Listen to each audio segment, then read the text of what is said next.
এরা রাজনীতির নামে ইসলামকে মিটাতে লেগেছে। এরা রাজনীতির নামে কি করছে?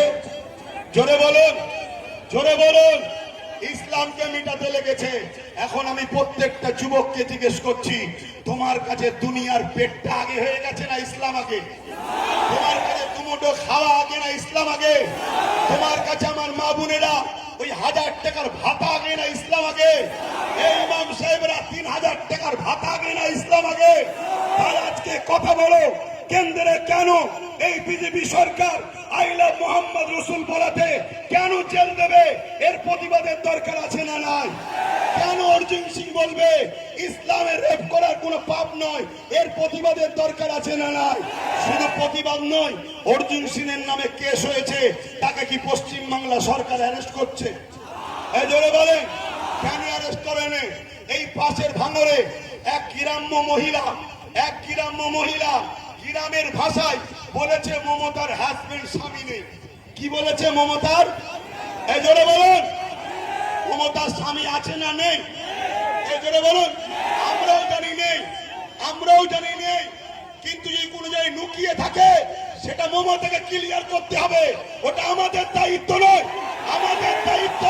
আমরা যেটা দেখেছি মমতার স্বামী নেই, তাই এই মহিলাটা গ্রাম্য ভাষায় সে বলেছে স্বামীর জায়গায় আঞ্চলিক ভাষায় যেটা বলে, কি বলে ওটা আঞ্চলিক ভাষা।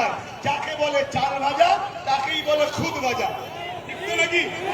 কেউ বলে পিড়ে, আর একটা কি ভাষা বলে জানো? কিন্তু জিনিসটা খারাপ কি? তিনি কেউ বলে স্বামী নেই, তো খারাপটা কি বলেছে? কিন্তু তার বিরুদ্ধে কেস হলো, তাকে অ্যারেস্ট করলো। আর এখানে ইসলামের বিরুদ্ধে, আল্লাহর বিরুদ্ধে এত বড় কথা বলেছে। কি কথা? ইসলামে নাকি রেপ করা পাপ নয়। সেই অর্জুন সিং কি অ্যারেস্ট হচ্ছে? কেন হয়নি? কেন হয়নি?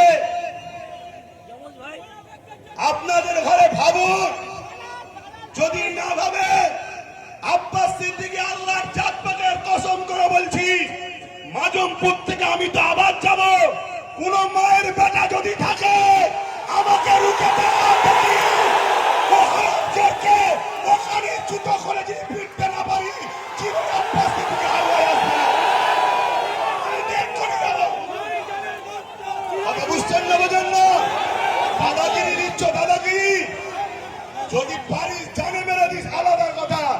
জান যতদিন আল্লাহ রেখেছে, কোন ইসলাম বিরোধী, কোন সন্ত্রাসকে, কোন জালিমকে ইসলাম ইজাজত দেয়নি, ইসলাম প্রশ্রয় দেয়নি। আমরা প্রশ্রয় দিতে পারি না।